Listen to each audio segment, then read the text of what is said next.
Well, last week's message was long, and for those of you who managed to sit through both parts of it, all 53 odd minutes of it, you have my sympathy. I did too, after I preached it. And I apologize for the length of it, but I really feel like we needed a thorough review of everything that we've been talking about so far in the book of Ecclesiastes, seeing that we've been out of it for so long. I think that this week's message is going to be quite a bit shorter, but I've thought that before, and things didn't turn out that way, so don't get your hopes up too high. I want to start off by reviewing a couple of terms that are really important for us to always keep in mind as we think about the book of Ecclesiastes and what Solomon is communicating.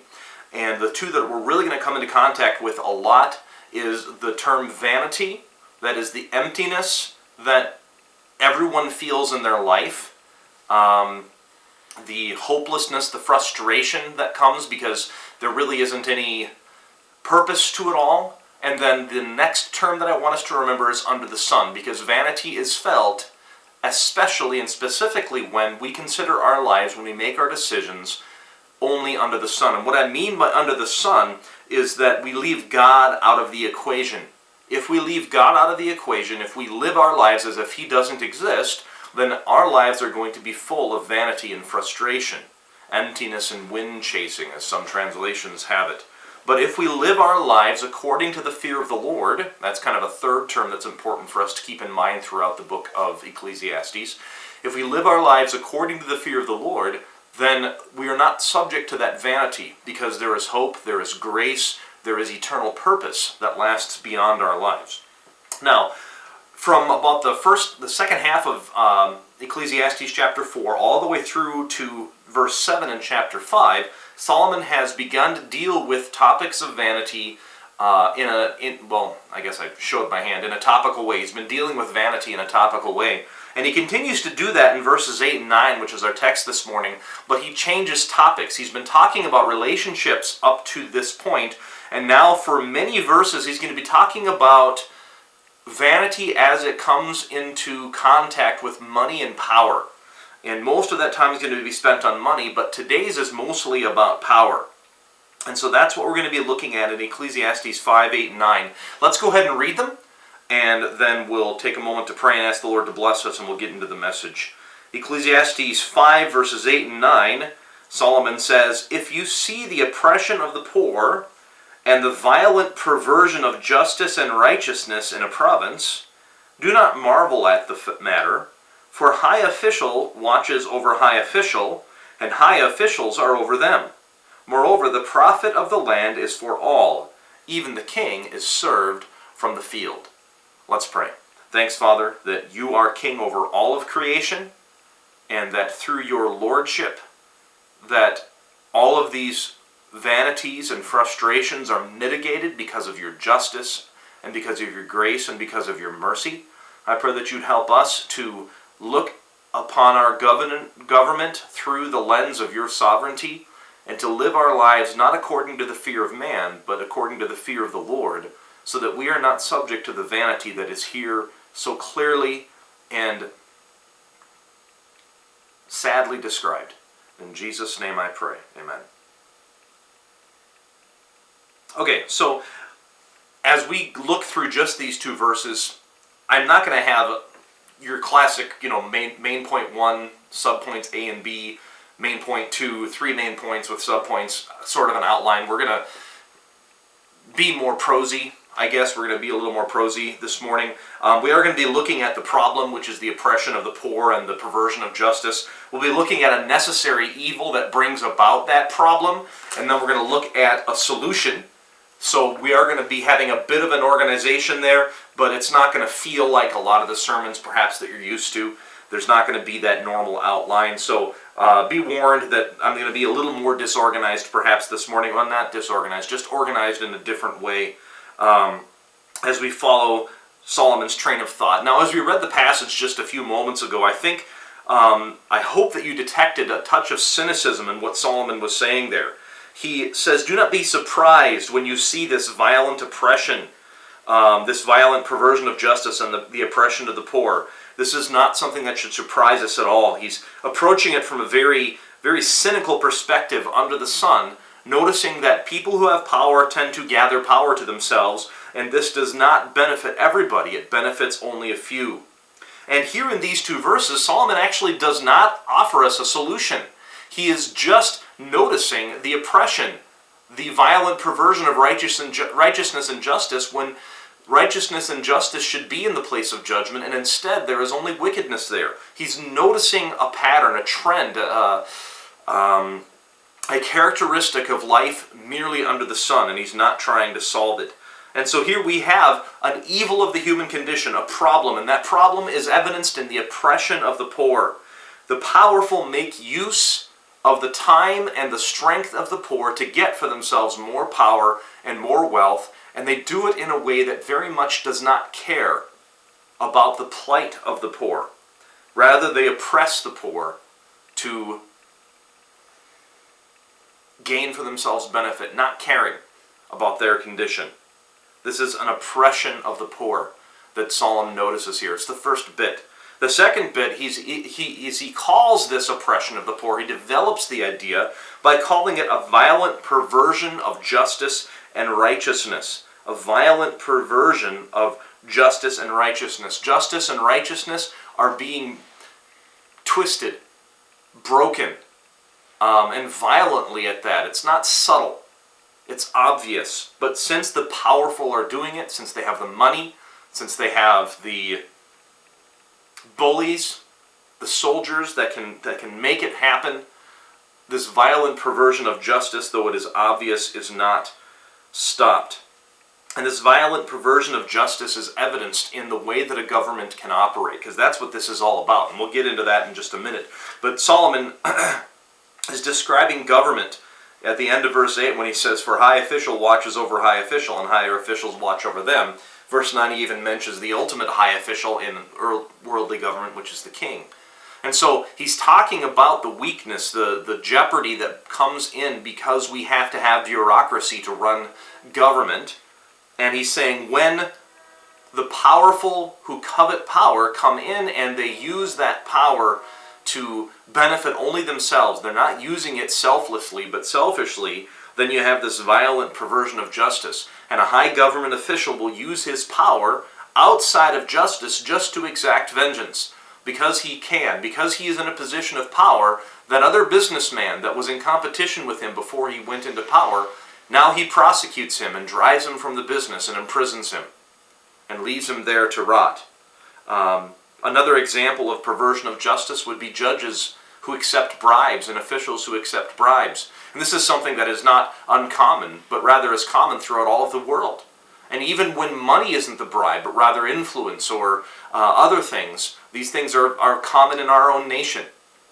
This is a perversion of justice. Another perversion of justice would be someone who is in a position of power, and through that position of power, they neglect the rights of some and promote the rights of their friends.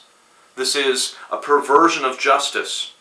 Another example would be those who accuse the innocent of their own crimes and then punish the innocent for what they themselves have actually done. And this is another example of a perversion of justice that is very common throughout the world and throughout all time. Another example would be the powerful stealing from the poor and committing all kinds of other crimes and getting away with it because they have connections in the justice system. When people pursue this kind of life, they end up thinking of themselves as smarter, stronger, and more worthy than other people. They don't think of other people as people, they think of them as cattle. Or, as the saying goes, they think of them as sheep to be fleeced. These people are not real people, these poor. They are there only to be the drones of my hive. They are there to be the ones who facilitate my lifestyle, and they've got no other purpose than that. These are official predators. Predators who are enabled by the system to leverage the poor into money and power for themselves. They are protected, empowered, and sanctioned by each other. They create a self-perpetuating system. And very rarely is this sort of a system ever broken and destroyed other than through bloody revolution. That doesn't sound nice, does it? That's a grim description of most of the governments in the world even today. Most of the world governments fit that description. And Solomon, after he describes that, says, you shouldn't be surprised. This is the way it is. How can this be?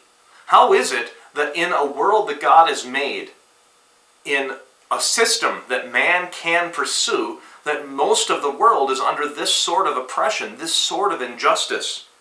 It is because of a necessary evil. He describes that, and I mentioned that we were going to be covering this in a minute here. He says, for high officials watch over high officials, and higher officials are over them, and the king is over all the rest of them. And so we have a necessary evil in that to run a government, to run a body of people in even the hundreds, you need to have bureaucracy. We even have it here at this church. You all vote for your pastor. You all vote for your deacons. And they represent the body of the church and make decisions for it. Now, it's not as governmental as the governments, the national governments are, but even for a small body of people like us, we still have bureaucracy, because it is through that organization that we can actually get things done. And the larger the system that needs the bureaucracy, the more power there is in it, the more money there is in it, and the more likelihood there is in it of corruption. So I guess the question is then, should we all break up our governments and just kind of live off the land by ourselves in our own little family groups? Is that the way to do it? That's the way Abraham did it. That's the way Isaac did it. That's the way Jacob did it. Is that actually God's plan? Is that what we should be doing? I want to look at the bureaucracy of the Old Testament law, just so that we can understand that God does not intend for us to live in isolated sets. I guess I'm not actually saying that it's wrong to live off on your own in your family group and not see too many other people. It's hard to fulfill the Great Commission that way, but it's possible to fulfill the Great Commission in a family group through witnessing outside of your group. So I'm not saying that the family groups are wrong, but God did have something to do with the bureaucracy of the Old Testament. So turn your Bibles to the book of Exodus, and it's going to be we're going to actually be going about the Pentateuch quite a bit, but we'll start in Exodus chapter 18, which is the introduction of bureaucracy into the nation of Israel. And we'll read verses 13 through 27. Here, here Moses, in his own account, says, and so it was on the next day that Moses sat to judge the people, and the people stood before Moses from morning until evening. So, when Moses' father-in-law saw all that he did for the people, he said, what is this thing that you are doing for the people?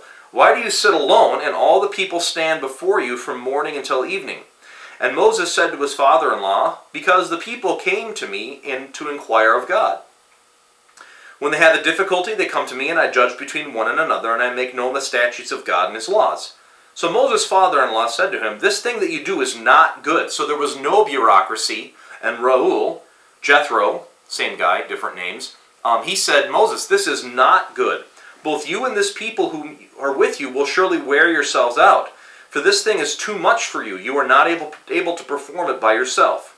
Listen now to my voice, and I will give you counsel, and God will be with you. Stand before God for the people, so that you may bring the difficulties to God.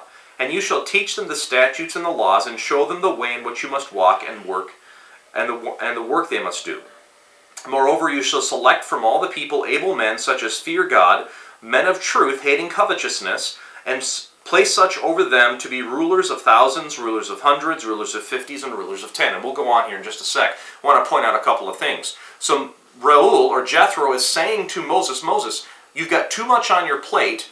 You're judging all the people's disputes, and you are their prophet, the one who is telling them truth from God. You need to give up one or the other, and since you're the one with a direct line to God, you need to do that and give most of the judging up to a bureaucracy. And God will bless you. Jethro says, I think God will bless you if you do this. But make sure when you do this, verse 21, that you pick men of truth, hating covetousness.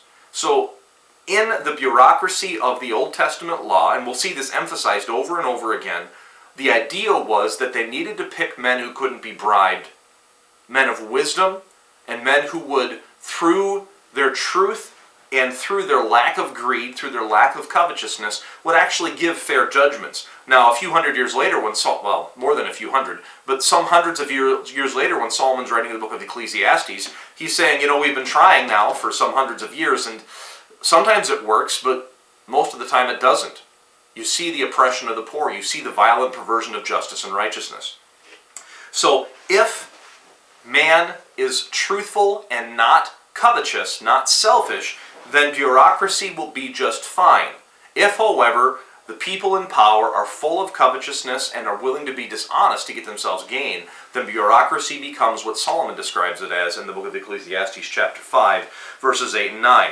Verse 22, "And let them judge the people at all times, then it will be that at every great matter they shall bring to you, but every small matter they shall judge themselves. So it will be easier for you, for they will bear the burden with you. If you do this thing, and God so commands you," so again Jethro is qualifying, you should do this thing, but check with God first, "then you will be able to endure, and all these people will also go to their place in peace."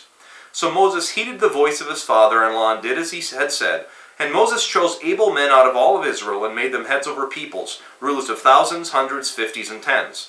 So they judged the people at all times, and the hard cases they brought to Moses, but they judged every small case themselves. Then Moses let his father-in-law depart, and he went on his own way to his land. So what's going on here is that Moses was judging every case, and Jethro suggested a different sort of bureaucracy, and so there were rulers over thousands, hundreds, and tens. If there was a dispute amongst the smallest group, there would be a man in charge of 10 families, not 10 people. And if there was a dispute in that group of 10 families, between 2 or 3 or however many of those families, the head man of that group would try to arbitrate to deal with that dispute. And if he couldn't do it, then it would pass up to the guy who was responsible for the hundreds. And if he couldn't do it, then it would pass up to the guy who was responsible for the 1,000. And if he couldn't do it, then it would pass up to Moses. And so there were a number of layers of judges before things got to the Supreme Court, before things got to Moses. Now, many of the commentaries that I read said God didn't like this system, God didn't sanction it or license it, and so God instituted a new one in Numbers chapter 11. So let's turn there and look at the next one. Numbers chapter 11, starting in verse 10.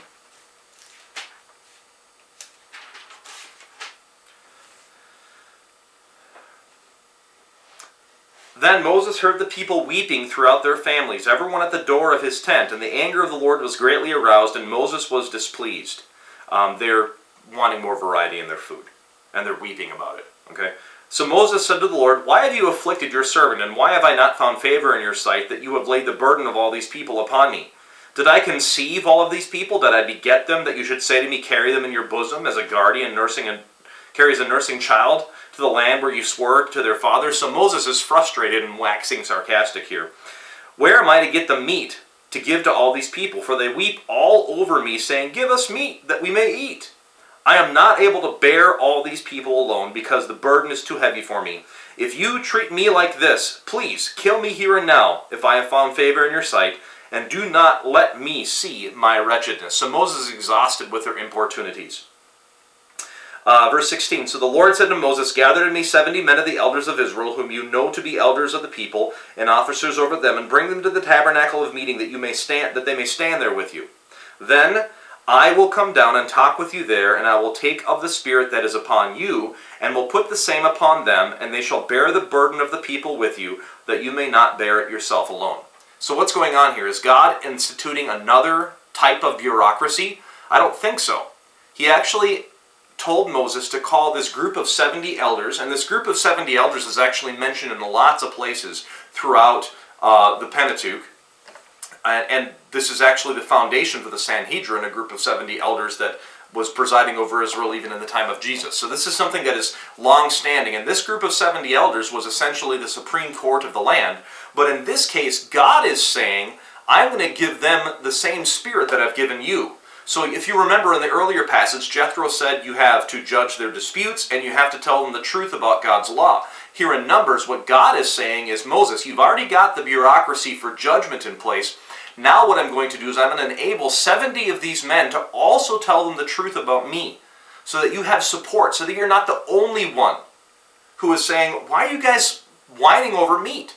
You need to stop and remember what God has done for you. He basically instituted 70 more prophets who would encourage and bless the people, who would rebuke the people along with Moses. So Moses wasn't having to do all of that by himself. So this is not a God rebuking Moses for the initial layer of bureaucracy and then instituting a different one. Rather, God is giving Moses support, not just on the judging side, but also on the spiritual side. So the commentators who like to pick on Moses for this, they don't have quite an accurate picture, I believe, of what's going on. So the system that Moses and Jethro set up, I believe, remains more or less in place. Now let's go to Deuteronomy chapter 1. Deuteronomy is the end of the time of exile. It is a review of the law, and it's being spoken to the new generation. All right? So this is the new group of people. This is going to be kind of an important idea that deals with what's going on in the new land, how things are going to proceed in the new land, in the promised land. Starting in verse 12, Deuteronomy 1:12. How can I alone bear your problems and burdens and your complaints? This is Moses remembering, recounting. Choose wise, understanding, and knowledgeable men from among your tribes, and I will make them heads over you. And you answered me at that time and said, this thing which you have told us is good. So this is based on Moses' conversation with Jethro some 40 years before, and Moses is recounting that conversation and reminding the people that the system that they have now, the bureaucracy that they have now, was set in place 40 years ago-ish to make life livable and practical for all of them. And he's reminding them that the people all agreed to it in verse 14. So I took the heads of your tribes, wise and knowledgeable men, and made them heads over you, leaders of thousands, hundreds, fifties, tens, and officers for your tribes. Then I commanded your judges at that time, saying, hear the cases between you, your brethren, and judge righteously between a man and his brother, or the stranger who is with him. And you shall not show partiality in judgment. You shall hear the small as well as the great, and you shall not be afraid of any man's presence, for the judgment is God's. And the case that is too hard for you, bring it to me, and I will hear it. So again, there's that emphasis that this system that Jethro and Moses set up, with God's blessing, I believe, way back in the book of Exodus, has persisted for 40 years, and now it is being underlined now as the right system. And once again, the assumption is that the judges will be righteous men who are not going to be afraid of the influence of others, who are not going to be afraid of getting someone mad at them because they have more faith in God than they have fear for man. The fear of the Lord is the factor here, as it is in the book of Ecclesiastes. The fear of the Lord is the thing that is important. And so righteous judges are needed. And then let's turn finally to one more passage in Deuteronomy just to kind of seal this off and help us understand that this system was perpetuated. Deuteronomy 16 verses 18 through 20. And this is Moses giving them instructions on how to live in the promised land. So we have it set up in Exodus 18. Set up in Exodus 18. It is further developed in Numbers 11. We are reminded of it in Deuteronomy chapter 1, and then in Deuteronomy chapter 16, it is perpetuated. Okay, Deuteronomy 16, 18 through 20 says, and you shall appoint judges and officers in all of your gates, which the Lord your God gives you according to your tribes, and they shall judge the people with just judgment. All right, so you're appointing judges and officers in your gates. What's going on there? Well, the gate was the place where civil business took place. And so he's saying, just as we have been doing this by tribe and family in the exile, when you settle into cities, do the same thing in your cities. Do the same thing in your cities. And under what circumstances? Well, verse 19, you shall not pervert justice. You shall not show partiality. You shall not take a bribe, for a bribe blinds the eyes of the wise and twists the word of the righteous.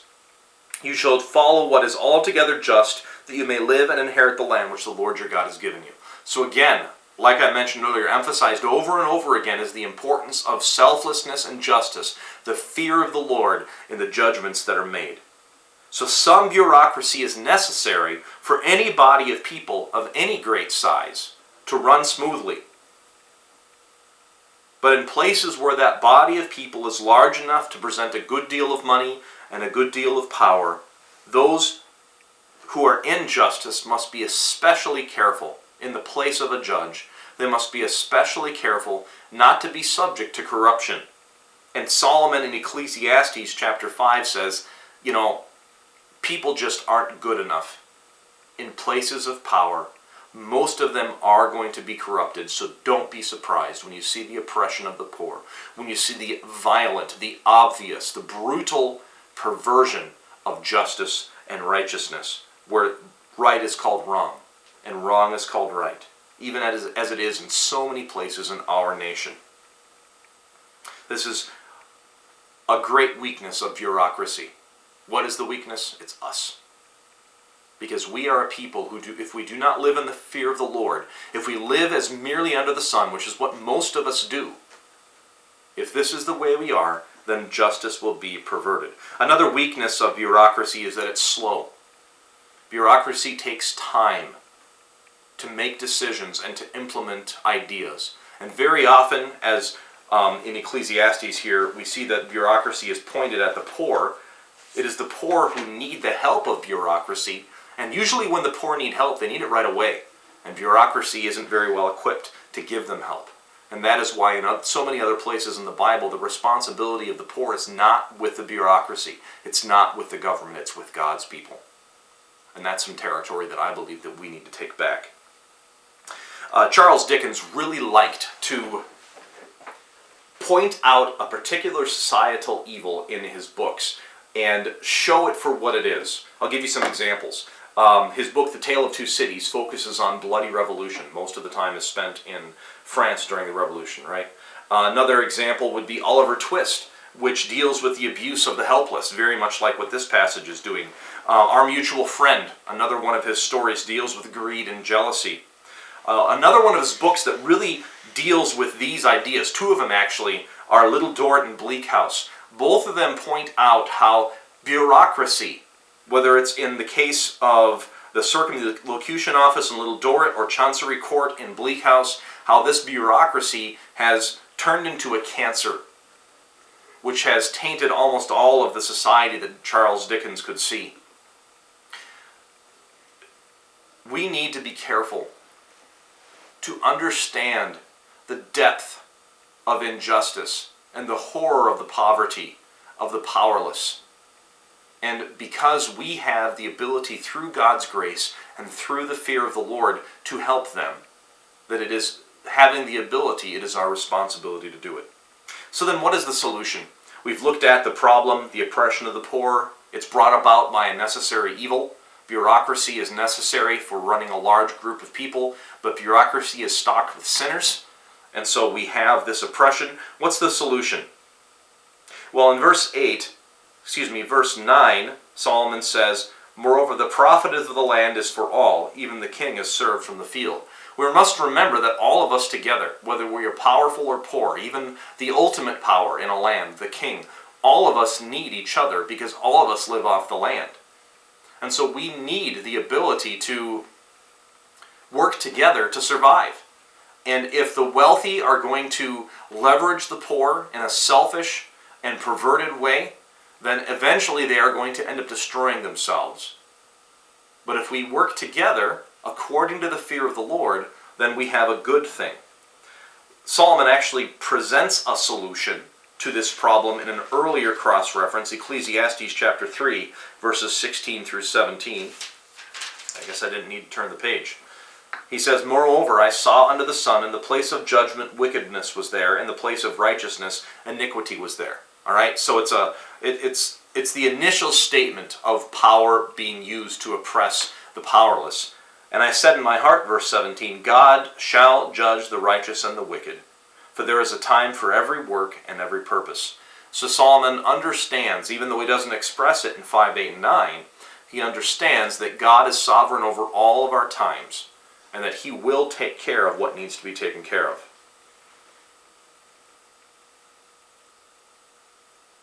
So the solution is the fear of the Lord in a context of obedience to our government. It's just really hard to have a lastingly truthful and honest government. For instance, if you consider the time of the Judges, which is going to be coming up in Israel's history in the context of our Deuteronomy discussion very soon. If you look at the time of the Judges, Gideon was a just judge. He was not influenced by injustice. but rather judged rightly. But the people of Israel did not want his sons in power. Another example, the last judge, the transitional judge, Samuel, was always just, always full of integrity before the people. But they did not want Samuel's sons, and it actually states that Samuel's sons took bribes. And so the people were asking for a king. So even the best judges are not always followed by good judges. The best example of that is Solomon. He gave us all this wisdom, but his son Rehoboam was a fool. And so, how do we deal with a government constantly inclined to corruption? Because every government will be like that. There will be peaks and valleys, and more valleys than peaks. How do we deal with this? Well, there's one passage in the Bible that tells, well, there's lots of passages, but I want to take time to look at one that tells us how we should be dealing with government as Christians. And that's Romans chapter 13. And we're going to go through the whole chapter quickly. Romans 13, let every soul be subject to governing authorities, for there is no authority except from God, and the authorities that exist are appointed by God. So the government that is over us, these people who largely do not fear the Lord, God still put them there. And so in every opportunity where we can obey them, God tells us that we are obligated to obey them. Verse 2, therefore whoever resists the authority resists the ordinance of God. Those who will resist will bring judgment on themselves. That judgment will come from the government, and that judgment, I believe, also will come from God. Why? Well, Paul continues to give arguments for obedience by saying, for rulers are not a terror to good works, but to evil. They are there to preserve peace and freedom. You do not want to be unafraid of that authority. Do what is good, and you will have praise from the same. For he is God's minister to you for good. But if you do evil, be afraid. For he does not bear the sword in vain, for he is God's minister, an avenger to execute wrath on him who practices evil. Therefore you must be subject not only because of wrath, but also for conscience sake. For because of this you also pay taxes, for they are God's ministers, attending continually to this very thing. Render therefore to all their due. Taxes to whom taxes are due, custom to whom customs are due, fear to whom fear, honor to whom honor.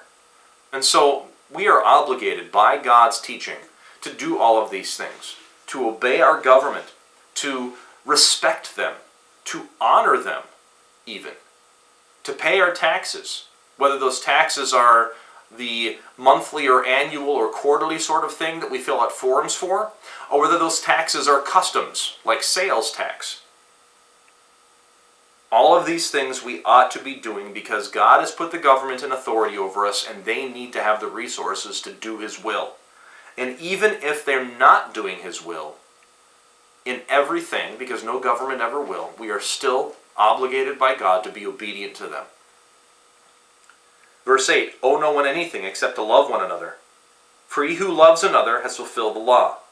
For the commandments, you shall not commit adultery, you shall not murder, you shall not steal, you shall not bear false witness, you shall not covet. And if there is any other commandment, all are summed up in this saying, namely, you shall love your neighbor as yourself. Love does no harm to a neighbor, therefore love is the fulfillment of the law. All right, so